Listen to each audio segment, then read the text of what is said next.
Let me introduce myself quickly at the very start.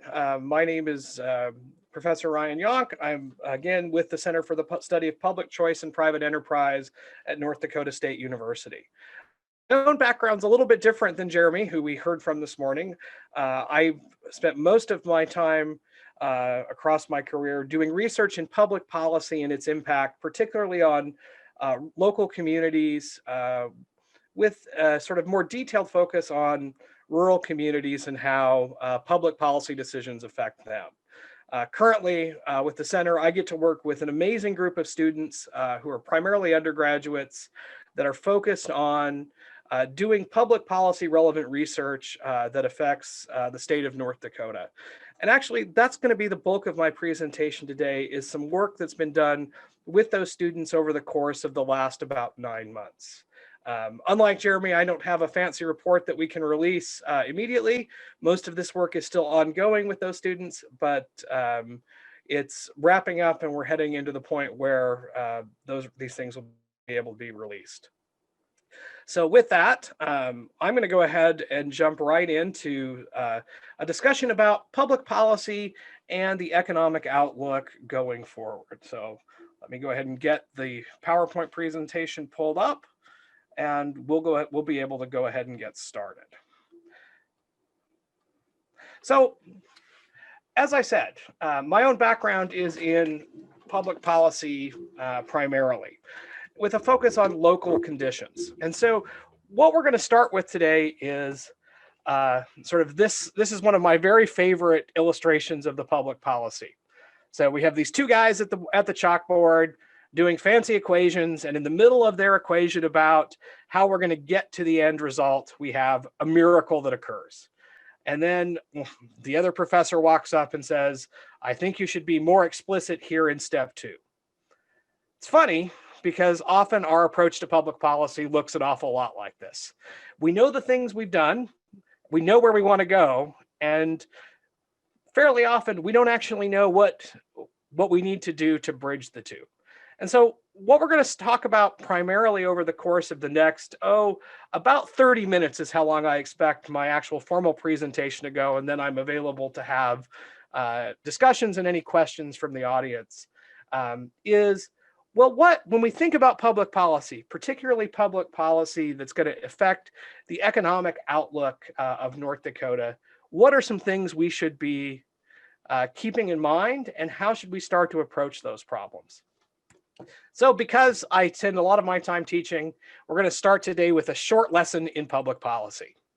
Because often we start with a belief, and I refer to it as a delusion in many of the courses I teach, that exactly what we want to have happen when we decide to make a law or a rule is what will happen.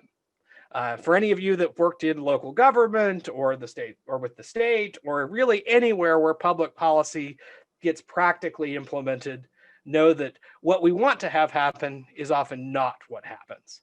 And that occurs for a variety of reasons. There are often unintended consequences. There are often unforeseen things that pop up. But as we're starting to think about public policy, we want at least some understanding of what we're going to do to evaluate public policy. So if we were going to say, what is the right public policy for improving the economic outlook of North Dakota, one of the questions we have to ask is, well, how do we know what the right policy looks like? Typically, if you walked into a public policy classroom where a professor is standing before the room, talking to a group of students, explaining how we're going to evaluate policy, they're going to talk about 2 E's. They're going to talk about efficiency and efficacy. So they're going to talk about what are the resources necessary, what are the inputs that have to go in for the outputs you get. This is efficiency.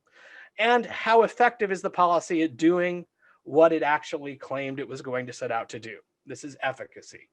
And this traditional view is almost always backward looking. It says, okay, we did policy X. This is what happened. Was it efficient, and did it work? And this is a highly useful way of evaluating backward-looking policy decisions. Unfortunately, it tends to be the way that academics and policy scholars and folks that want to write about this for academic journals look at public policy, whereas those that are making public policy are often thinking about how we do it in the moment. And I think that's really where our discussion is going to focus today, is how do we set up a way of understanding it? Because while efficiency is important, we want to make the best use of public resources to achieve our goals, and efficacy is important. We want, in fact, for our things to go the way we actually want the outcomes to occur that we set out to do, but there's even more. And so I often teach the 5 E's of policy. The first 2 E's we talked about already: effectiveness and efficacy. The last 3 E's are ethical considerations, evaluations of alternatives, and the establishment of recommendations for positive change. Basically, what can we actually do? So these 5 E's. So we've talked in some detail about the first 2. There are always ethical considerations on policy decisions. Is it an ethically sound move to make? Is it something that government or an agency should do? Are there other alternatives that could be put into place? And can we actually make good recommendations that we believe will lead to the policy outcome we want? And so as we start sort of our discussion of the 3 things we're going to talk about today, what I want to do is have us keep in mind these basic 5 E's. Is it going to be effective? Is it going to be efficient? Is it going to be ethical? Have we evaluated the alternatives? And are we able to actually make a recommendation that will lead to positive change? And so we're going to start with, again, another one of the little cartoons that lay out the policy process. So in most things, especially affecting the economy, we sit down and we start to think about them, and what goes on in our mind tends to look, especially once we get in a room with a bunch of other people, like the squiggly lines on the presentation board in this little cartoon. And then somebody in the room inevitably says, the way forward is clear, despite everyone looking at the same sort of squiggly lines. And so as we make policy, these sort of things, the decisions that we will have to make are not always immediately clear. And we're going to use 3 projects that we've been working on in the Center for the Study of Public Choice and Private Enterprise that I think illustrates some of these things. And so the title I gave this slide was, but this is a presentation about the economy, right? Well, it is. And so we're going to talk about 3 distinct projects that lay out some policy areas that have a direct and important effect on the economy of North Dakota and how the economic conditions look going forward. So the first is what's really dominated the news. If you watch the nightly news here in North Dakota, or you watch the national news, the last few weeks have been dominated by 2 things. The first is the election. I'm a political scientist by training, and I'm ready for the election to be done. And the second is the COVID and the COVID pandemic and how we should respond to it. And within that, there is and continues to be a large debate among those who are in positions to make policy decisions about what the policy response should look like. And so the study we did looks at whether or not a single policy across a wide geography like the state of North Dakota makes sense in response to the COVID pandemic. And we'll dig into this a little more detail, but we're really looking at, does the same policy make sense in Fargo, Bismarck, Grand Forks as it does in more rural communities in the state? And we'll talk about that in some more detail, because how government responds, especially some of the proposals that have been made, are likely to have a fairly dramatic effect on economic conditions in the state. In fact, Jeremy talked a little bit about this in his presentation, where the quarterly report that he's pulled together has had special reports that have gone along with it, in large part due to the spreading pandemic, and at least in part how governments responded to it. So that's the first project we're going to talk about. The second project is an issue that came up during the last biennium session. It's clearly coming up again. One of the very first things I did when I arrived at North Dakota State was I ended up going to an interim legislative hearing on the legacy fund spending, and I was fascinated because the North Dakota's legacy fund in 2017, it started to be eligible to be spent. It's generating a significant amount of earnings, and there's a wide debate over what to do with it, especially with the earnings. There doesn't seem to be any debate over whether or not to spend the principal, but the earnings are certainly on the table. And so we're going to talk a little bit about what the general approaches are.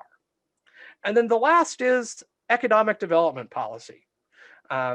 In North Dakota, we sort of classify these really into three major ways: agriculture, energy, and potentially amenities. And this is a question of, so do we have to pick one or the others, or is there another way forward? And we'll review some evidence from some work we've been doing on what is the actual strategy local communities execute on and how well they succeed. All right. So with that, we're going to go ahead and move directly into the presentation. So one of the things we all know is that at the moment, the big elephant in the room is COVID-19. It gets talked about continually, and yet the elephant in the room is often what's the actual sort of outcome or effect of the pandemic and how government chooses to respond in public policy to it. And as a result, there have been a growing set of sort of back and forth about the pandemic and the response. So there are two statements I wish to make at the outset to be really clear. One is my own understanding of the science from epidemiologists and others, and I am not an epidemiologist, I'm a public policy guy, is that COVID-19 is both real and potentially dangerous, and I don't know exactly what the right policy is. But I do know there are some ways to think about how we might make a decision about what that right policy is, and that those policies are going to have a real and significant effect both on individuals, but also on the economic conditions of the state. And so with that, we should review a little bit North Dakota policy. So if you've read through the sort of ongoing updates of the various plans in the state, North Dakota has generally opted for a policy that is not singular, that in fact is sort of broken down by region in the state, often to even a county level. And in general, there has not been statewide mandates as the primary policy approach. There have been a couple of times, recently the mask mandate that came out over the weekend, which made writing this part of the presentation far more interesting. But as well as some sort of actions early on in the pandemic that were applied across the state while there was an attempt to do public policy discussions. But in general, there has not been a single policy for all parts of the state. And in fact, if you listen to Governor Burgum talk, there's strong deference to local conditions and those that are on the ground. And as a result, this has meant that there are different policy approaches in the different regions of the state of North Dakota. And yet there are calls, and increasingly calls, for a single policy. If you remember back to the early days of the pandemic, there was a call to flatten the curve, stay home for 2 weeks to flatten the curve. The goal was to create some capacity for hospitals and to flatten the curve while they figured out what the right response was. We've heard a renewed call for these sorts of things given hospital capacity issues and other things. There are strong calls for business capacity restrictions that apply across wide geographies, and even business closures if we start looking a little from policy proposals that are implemented in the states around North Dakota and other places in the US, as well as curfews and closures. If you were watching the news last night, essentially the state of Ohio and Oregon has created a curfew in both states that apply across the state. And there have been closures of particular types of businesses that have been applied fairly broadly. What we know from those suggestions for these sorts of actions is they're going to have an economic effect. And so our question was, what approach makes the most sense? Does it make sense in light of the pandemic to have a single policy that applies widely across geographies? Or does it make more sense to have a policy that is focused far more locally and far more on the conditions in any given community? Now, there are arguments for and against both of those sides. The argument for is we should use local knowledge and local conditions to dictate what happens. On the other side, there's a push for consistency and a recognition that people are mobile. They don't stay within imaginary lines on a map that have been drawn that create things like counties or cities. And so one of the things we wanted to do was dig into the data about the pandemic and see both in terms of the case counts, so how many cases there are per 100,000 residents. So for some places in North Dakota, this gets down to a very small percentage, but it's still the fraction. It's the ratio between cases and population, as well as the death rate, because both of those things matter in terms of policy. And so what we do is we test for differences in the spread of case incidence and death rates between urban and rural communities, both in North Dakota and across the country. And so the results I'm going to share hold both when we restrict it just to North Dakota, but also hold when we include all rural and urban differences across the United States. Some important things is that we should talk about the way we did the study. Is that we're testing for whether the case incidence and death rate is consistent across rural and urban geographies. And we start on neutral ground that there is no difference. That in fact, that the spread is happening the way people have predicted that it might well occur, and that is that over time, the virus will spread through the entire country, and that the difference between rural and urban is a function of timing and not necessarily a function of anything else. And so we actually use data that start at the very beginning when the first cases come into the United States and run through the first week in November. We'll update this again as more data comes in. But what we see is we're able to use a large period of time to do these estimates. And the assertion that would result if we can find no difference is that a single policy across jurisdictions may well make sense if there's no difference in the case incidence between different geographic types. And then we then test the hypothesis that there are significant and substantial differences.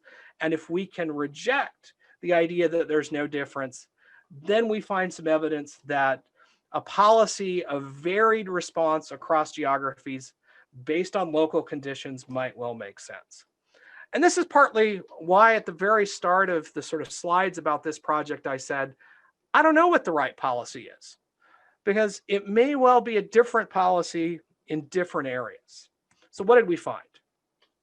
Well, as we dig into the data, the first thing you discover very quickly is that while the USDA has a very nice measure of ruralness, as they might call it, there's an important distinction that has to be dealt with pretty quickly. And that is there are rural counties that are immediately adjacent to metro counties.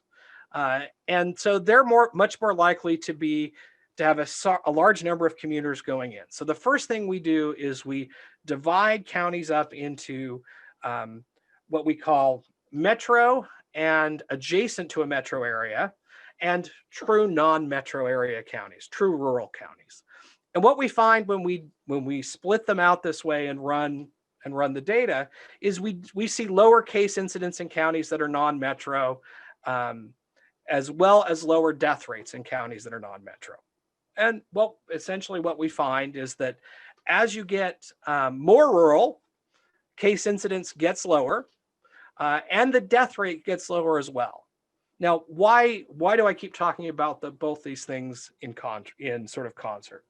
Well, partly because there was a prediction early on that what we would see is that case incidence might be lower in rural, but that you'd see a higher death rate due to limited capacity in hospitals, access to healthcare, all of the sort of standard responses.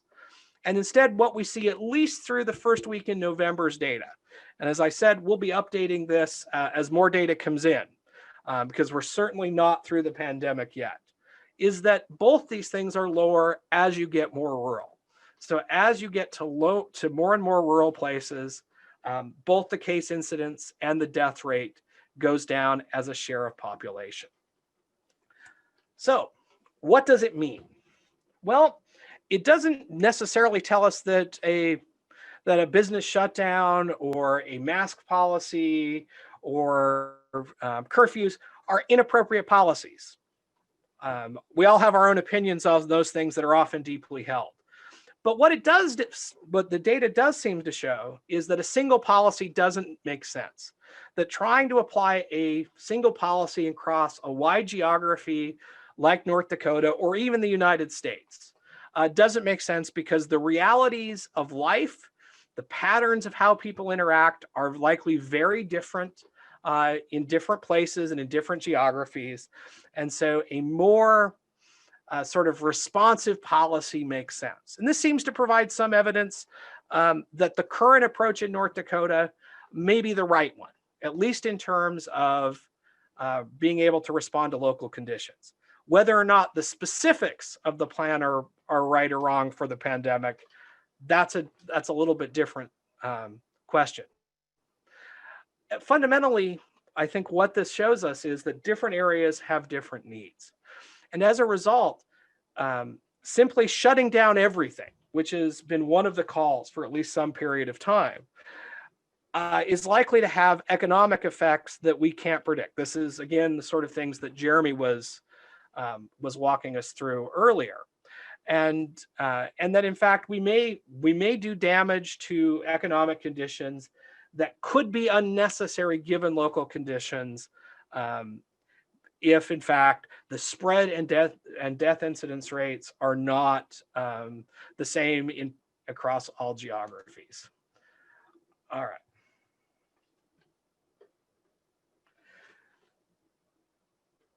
So question that just came in. I think this is a great question. So I'm going to do my best to take questions as they come. This is a question that asks, doesn't recent major infections in rural nursing homes and the fact that ICU bed capacity is not rural based argue for a broader policy to preserve statewide capacity? It might. Again, this is one of the open questions in the specifics of how these things operate. So if in fact there is no access to ICU bed capacity except in narrow metro areas, it's something that should be looked at. But I don't necessarily believe that it argues that that the policy should be the same everywhere in order to preserve those capacities. As far as major infections in rural nursing homes, that will become a data question, that as the data starts to reflect those infections, both the case incidence and the death rate, we'll start to get more information. And it's possible we'll see more of these sorts of things happen. And so these are this question in particular, I think, lends itself to the broader discussion that has to happen in these sort of public policy arenas, because we have different spread going on in different places, but there may be an intervening variable like ICU capacity that should be considered in specific communities and specific areas.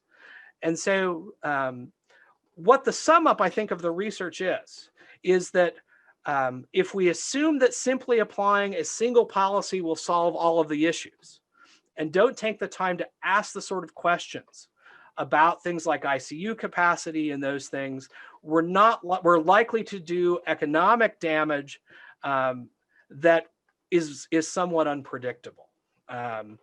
as a result, this is less of a call for a completely hands-off response to the pandemic. And that's certainly not the message I want to share, but rather a response that is focused more on what are the circumstances in a county. So for example, one of the things I think that would be interesting for a policymaker looking at a county level would be looking at the case incidence rate and the hospitalization rate that are then being transferred to ICUs in more urban communities.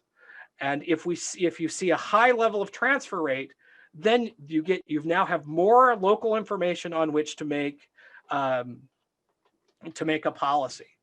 But statewide policies tend to be fairly blunt instruments in responding.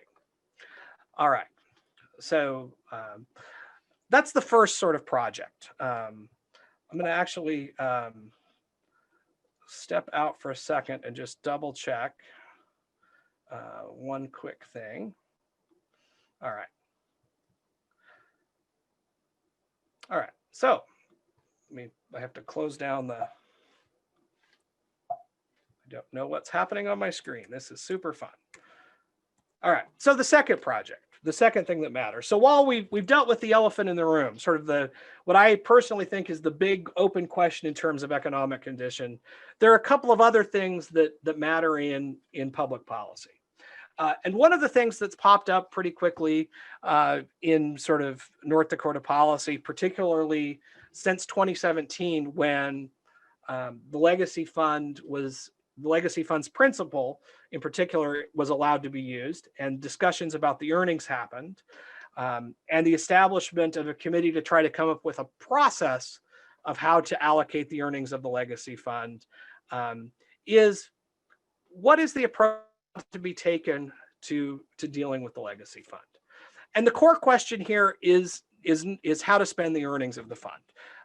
If you read through most of the discussions, if you look at most of the comments that have been made by both legislative leaders, the governor, and other sort of policy sort of influences in the state, there's very little appetite for doing anything with the principle. There are some pushes by particularly interest groups that want to potentially perhaps use the principle, but the core question is how to spend the earnings of the fund. And this project really started out of a discussion that some students and I were having about the Legacy Fund, and a seemingly endless list of proposals that got brought up at the hearing I went to that I talked about. And as we were talking through this, it became clear that A, there was no immediate agreement on the rest of the fund, and B, that the Legacy Fund had the potential to have economic impacts in the state depending on how it's used.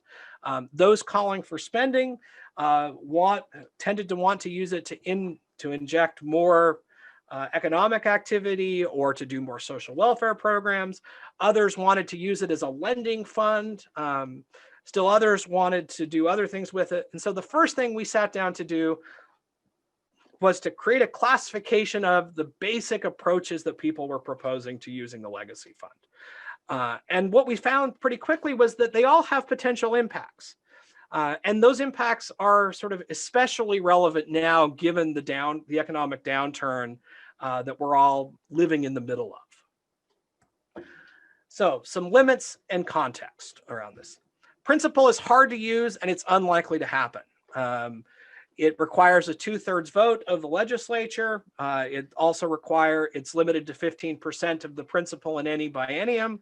And the politics that surround using the principal make it almost impossible, in my opinion, to actually use, barring some dramatic change. On the other hand, the earnings have had a lively discussion about what to do with it.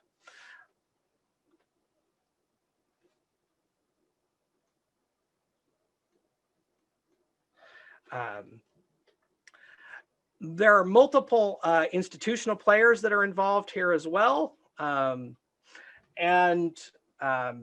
Those institutional players are likely to have effect. So while the legislature is the primary actor here, the governor has been a major player. in these discussions, as have the investment board and other sort of state level folks. As a result, this context means that understanding sort of the process by which the legacy fund can be used is a bit complicated.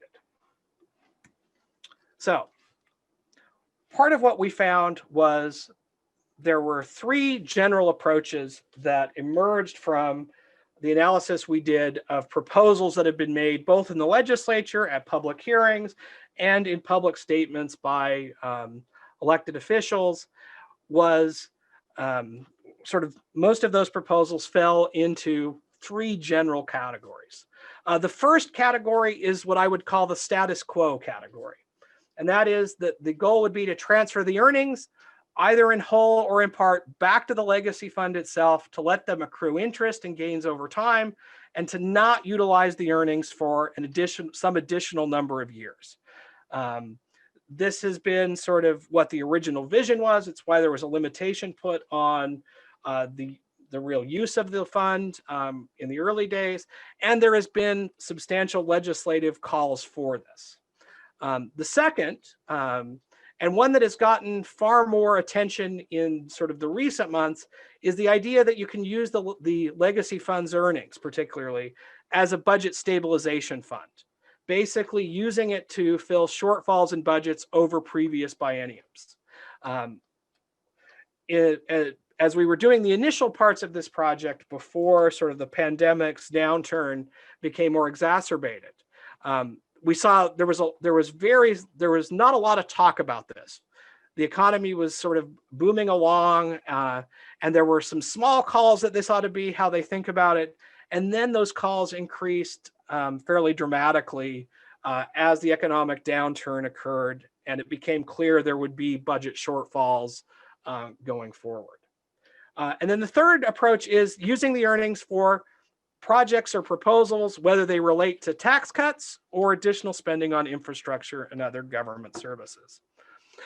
So the legislature worked with a study group to estimate what would happen if you spend all the earnings, if you reinvested it all, if you invested part of it, if you reinvest, replace, and spend. Again, these are different options that they asked for analysis.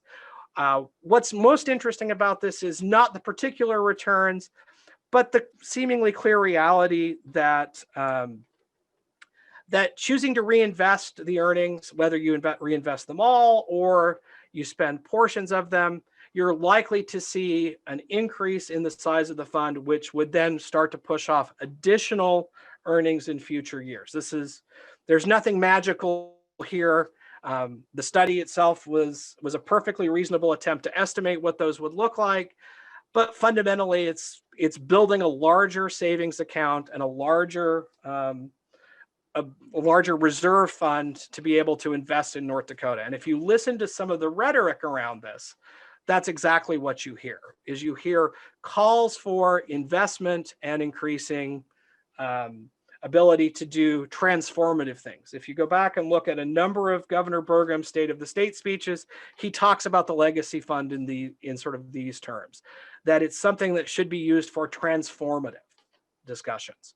And there are those that advocate fairly strongly, and to my mind, at least somewhat reasonably, that allowing the fund to continue to grow will increase the ability of the fund to do something transformative. The second is, as I said, the legacy fund is a budget stabilization fund. This becomes increasingly attractive as budget shortfalls are more likely, particularly if some of the estimates that Jeremy talked about earlier come about, particularly in tax revenue declines. This is likely to have a substantial amount of discussion around it.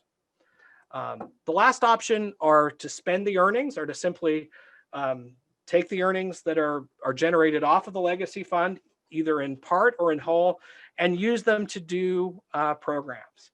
What we found here was interesting. There are really two types of proposed programs.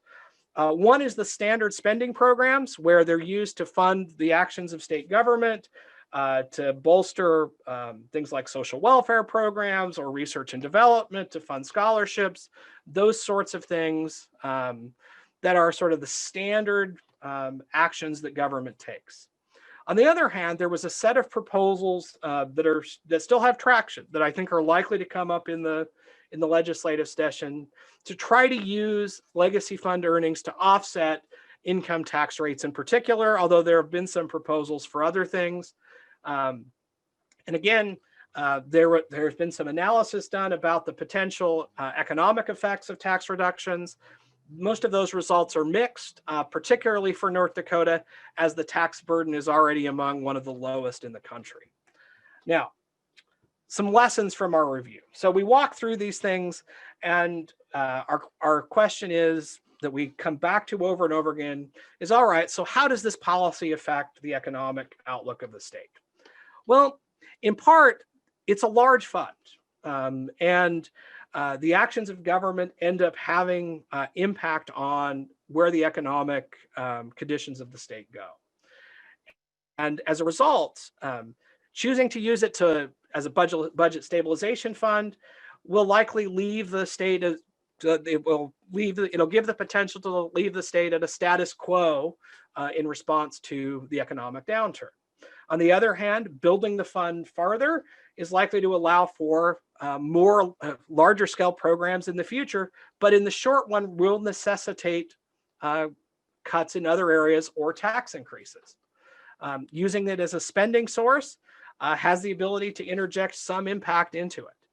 But part of what we learned and some of the lessons we took away from our review of the legacy funds proposals is that it's a scarce resource. And so oftentimes there are calls to do all things. And so as folks go forward in this debate that's clearly going to happen in the state legislature, remembering that the earnings in particular are a scarce resource. And so choosing to do one thing will foreclose the ability of the fund to do of the fund's earnings to do other things. The second is that institutions and individuals matter. We might immediately say, well, the right answer is this, but the way in which these things are able to happen run through institutional processes, particularly within the legislature and executive branch of the state, that are going to impact the outcomes. Immediate versus delayed use, we can use the earnings today, but that again forecloses their use in the future. And as always, politics matter in all of this. So again, our sort of discussion from the legacy fund and sort of the takeaway that as I walked away from finishing up this project in some detail is that legislators face a conundrum. They have an immediate set of needs. They also have a fund that was established by North Dakota voters in order to sort of set aside some of the revenue from a booming oil and gas industry for future use. And there are lots of calls where folks want to be able to use those earnings. A pot of money sitting is always attractive. And all of those things have economic impacts potentially. All right, so as we head into the third project. And this project is one that this is work that I've been doing for a long time. I've expanded it into the area in the Northern Plains, and that is questions of what does local economic development actually look like? In part, there's been a debate in the economic development literature about how to develop energy, agriculture, and amenity resources, in particular within a county. This debate is often focused heavily on energy versus amenity, but agriculture faces some of the similar sort of competitive focus with these other sectors, at least in some people's minds. And in fact, the standard argument goes that if you're going to develop one industry in a county, you foreclose the opportunity to do others. Particularly that if you go all in on amenity-based, this is tourism, you're going to face developing oil and gas or even large-scale agriculture is going to impact that amenity base and vice versa. Some have argued that there is compatibility among some sectors. Often ag and amenities are viewed as being compatible, or ag and energy.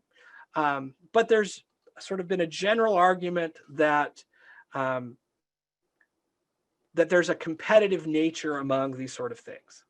And then there's the arguments that come that that choosing to develop in one sector is better than choosing to develop in another. And the view that sort of prevails, if you read through lots of the economic development literature from those that are pushing for one type of development over another, is that these different development strategies are in conflict. They tend to view the economic development opportunity as a fixed pie, where if there are gains in energy extraction development in a county, there would have to be reductions in the other choices. And so part of what our study did was to dive in and say, okay, does that perception make sense in terms of it? And we did this by digging into a set of counties across the Northern Plains and across the Intermountain West as well. So it's a growing set of projects to say, are these things actually, is it actually a competitive development approach, or does the on the ground economic realities tell us something different? In short, is the conflict that so many have argued exists inevitable?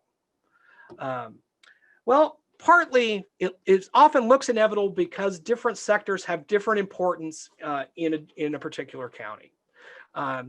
And so understanding the importance of those sectors and how they interact with each other ends up being key to understanding whether or not the conflict is inherent.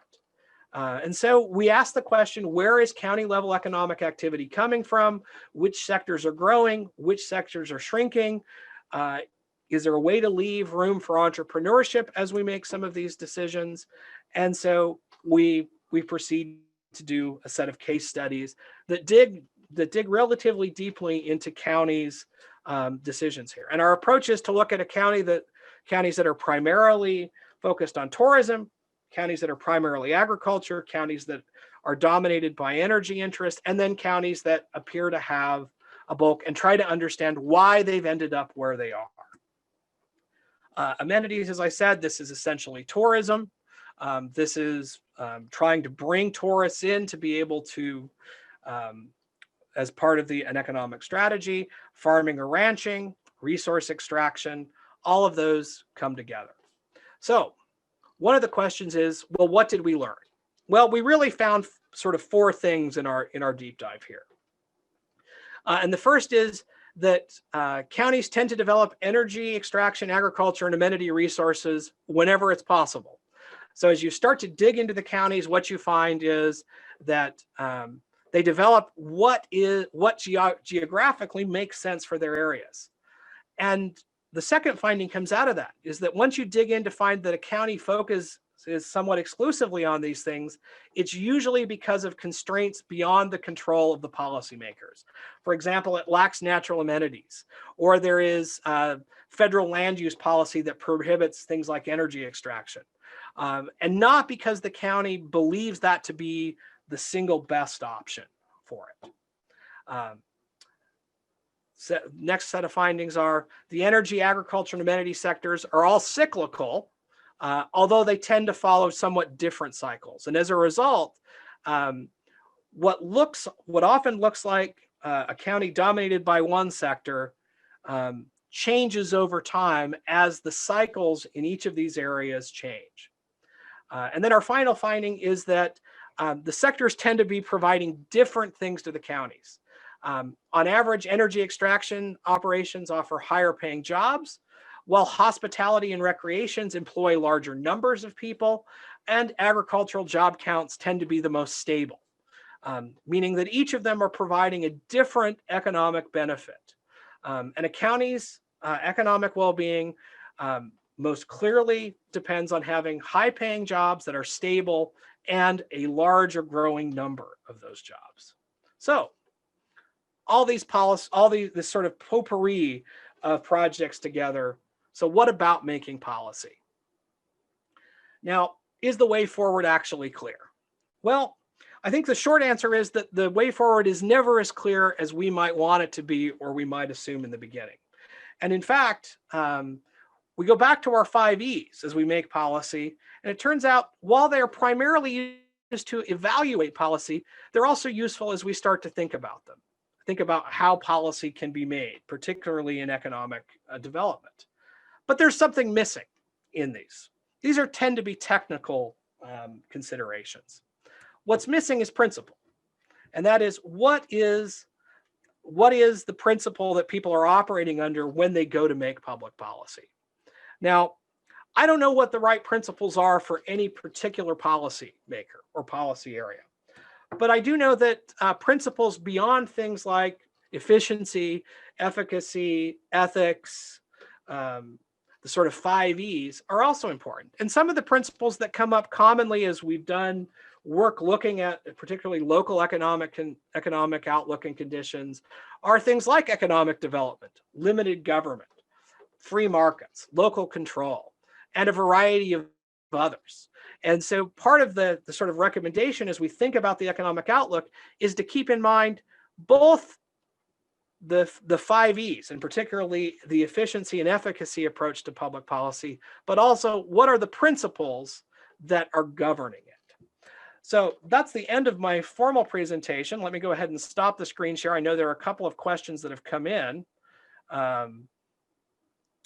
Let me go ahead and pull up a Q&A. Another question came in back on the COVID issue and says, the question, I'll just read it, is when the nature of the externality is such that each county policy have widespread impact across county, state, nation, world pandemic, how relevant is the emphasis on local self-governance? I understand the challenges of top-down policies, but local governments as a panacea for all challenges may be somewhat utopian. What's your view of a more realistic alternative that acknowledges the need for broader coordination across such hierarchies? Well, I think that the essence, I think the point that is being asked is exactly the point that I would have made. And that is that the panacea isn't in local control.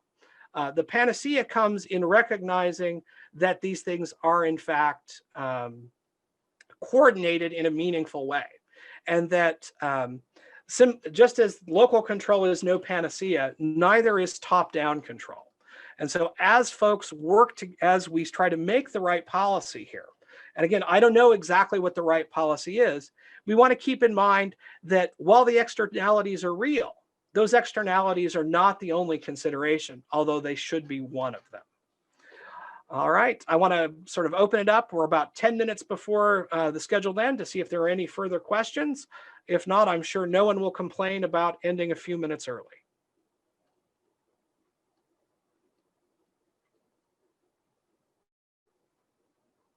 All right, not seeing any additional questions. With that, I'm sure the contact information, I'm happy to chat with anyone offline about it as well. Let me just double check the chat feature and make sure I didn't miss anyone. I didn't. Again, we'll have our next presentation up shortly. I don't actually have the schedule up in front of me. I don't know if Dave, you're online or you're going to put it up next, but thank you all for spending some time listening, and I look forward to the rest of the day.